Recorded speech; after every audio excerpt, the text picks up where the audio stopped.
Welcome guys to the third part of my low-level one-shot boss challenge series. Last video I left off with 29 points and I was still at level 1.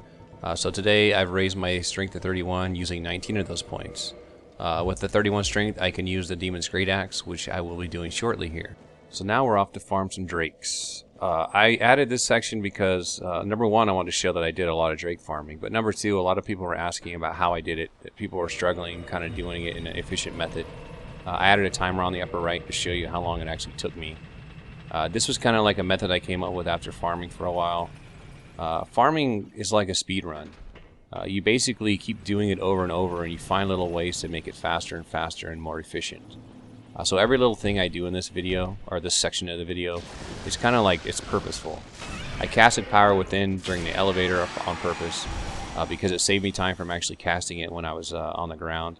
Anything you do in an elevator is a time saver, basically. Because you can't get off the elevator no matter what you do, you might as well do it there. The other thing is by casting it early, I'm sure that I'm positive that it'll wear off at a specific moment that I want it to. I also didn't have my weapon equipped in the cave because it made me run through the cave a lot faster. I didn't do that between drakes because it's too much work. But when there's no enemies around, I definitely don't want to have that thing equipped. I have Havel's Ring on, I believe, and it just doesn't matter because it's just too heavy, and I only have base endurance. So as soon as that guy's in his death animation, I go ahead and drop off the Great Axe again, because I need to run through here full speed. You might die a few times learning that little path, but once you get it, it's pretty safe. The thing is, you don't want to swing very widely. You want to move as little as possible. You just kind of want to juke through there. You'll notice I switched back to my Great Axe while climbing, instead of waiting till I got to the top. Now this last little part is something I had to work on a little bit to get it just right. I heal right before I drop. Then I do a back hop and fall down and do a plunging attack. And voila, they're all dead. Now, you could drop off forwards, that's what I used to do the first few times I tried it, but I couldn't get all three of them to die consistently. One of them kept surviving. And the reason being that attack actually hits twice. When it very first hits the drakes, it actually does like 900 and something damage. But then as you hit the ground, it hits twice and it doubles the damage. But if you drop off forwards, for some reason, one of the drakes would only get hit a single time, and then half the time it would kill me after I was recovering from the fall. So what I figured out was when I fall forward, it's something to do with where the axe hits. It's not close enough to their head, I guess. So by doing the backwards hop and falling down, it actually hit them every single time without fail. So this is the very next run I'm showing you again. The last run I did it in 1 minute 58 seconds, so if you can keep up that speed, that's about 30 runs an hour. Sometimes it doesn't go according to plan, which is on this one something changes a little bit, which is why I wanted to show it, but that doesn't mean you can't recover. The other thing is I'm using Homer Bones after every run. That's important because it saves a lot of time, and they're only 800 souls each, and since we're not even really worried about souls, it doesn't matter. We're going for dragon scales. But even though we are going for souls, each drake is 1,000 souls. That's 5,000 souls a run if you kill, actually 6,000. I was thinking there were 5. So 800 souls to make it that much faster is just totally worth it. If not, you'd have to spend another minute just running back. And by doing it over the course of a couple runs, you're actually going to make that back anyway. So definitely recommended. Just go to the vendor. Who else sells them? The female undead vendor in the tunnel near the Capra Demon sells them, and you can also get them early on from Vamos. Anyway, you'll notice that the drake, one of the 3 drakes right there, flew inside New Londo. He kind of went nuts, and because of that, he's actually now went back to his home position. And that's what I was talking about. Sometimes these guys act a little bit weird. So I went ahead and just finished it up anyway. It doesn't always go according to plan, but that's a rarity when that happens. If you do it the way I showed you, if you have a strong enough weapon to kill them in that single drop, then it should work. But again, this is me doing it at level 20. I can probably do it a lot better if I had a better weapon, or I was able to move a little bit faster or whatever. But this is the best thing I come up with for my situation right now. Anyway, this is the last one I'm showing you. I do get one more dragon scale, which you guys probably are mad at me because I got like 4 in the last 2 runs. But my luck is good sometimes.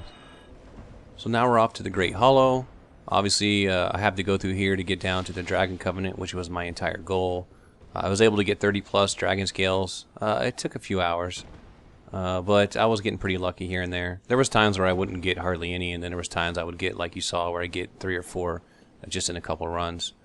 I'm going to stop by and get a few crystal lizards while I'm here. I don't think I'll need very many of them, but I'm looking for something specific. And that was a screw up on my part. I thought I had combustion up. But you saw what I just got. That's really what I wanted to get, and I was able to get it on one of my first lizards.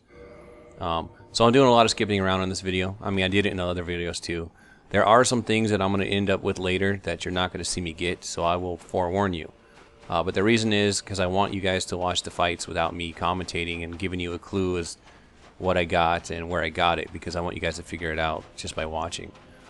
This is a challenge run for me to do, but also I threw it out there for others to do it. So what I don't want to do is give everyone all the tricks right away and tell them how to do it, because then it's going to make them not think outside the box. That's kind of what I wanted with this challenge. I wanted people to kind of come up with their own method. So I was reluctant to actually make a video right away in case others wanted to try it. Because if I show a very specific way that works, then somebody's going to think that might be the only way, and they're not going to think about doing it some way different. So again, when I get to the boss fights, you're going to see me have stuff that I didn't actually show I picked up. But I can explain it in the next video just in case anyone was wondering. And that was a flying hydra, which I have actually not seen before. I was always looking the other way when I was running through here, and I never actually turned around and saw him fly, so that was quite surprising, and I thought I wanted to add it to the video because I didn't know if everyone else has seen that either, but it's pretty funny. Who knew that hydras could fly? If you're worried about dying to the hydra when you're this close, you can simply quit out of the game and come back in, and he will warp back to the original position. That's what I would recommend, because you don't want to die on this last little path after running all that way. So anyway, I'm almost at the Covenant, and I got to turn in my 30 dragon scales to get my dragon stone, which is very important for upcoming fights because it's getting a bit harder now. The first 2 videos were me fighting all the basic easy stuff that wasn't that hard to kill, racking up some points to give me a chance. And now I am getting to the nitty-gritty where the true challenge starts. Just so you know, I'm a level 20 right now, and I remain level 20 until the end of this video. So anything you see me kill, I'm still doing at level 20. First 2 videos were all the easy stuff, basically me getting easy points by killing stuff that I could do at level 1. Things actually start to get tougher now. Quelaag is a nightmare. I've played around with her for quite a while. She was the first boss I knew that I was gonna have trouble one-shotting. But that's the nature of the challenge. You can't one-shot everything, so eventually you're just gonna have to be content to take a single point. But anyway, hope you guys enjoy the boss fights, and I'll probably pipe in again at the very end.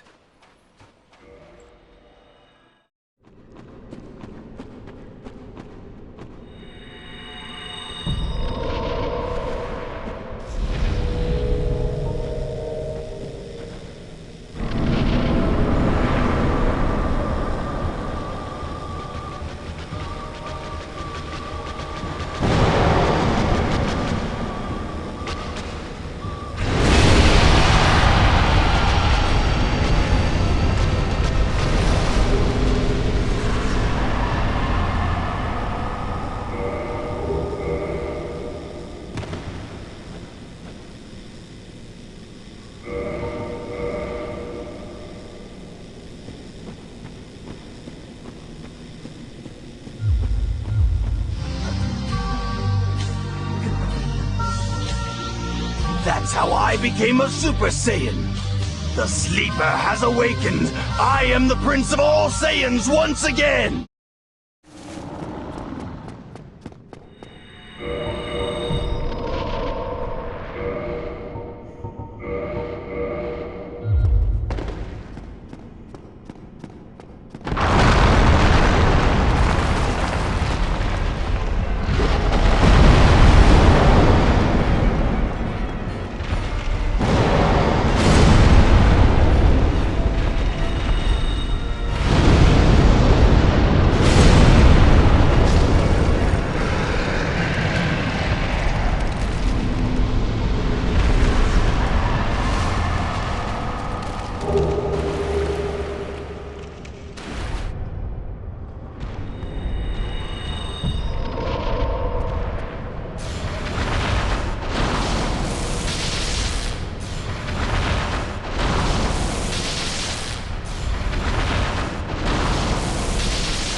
So I added another 10 points to my total.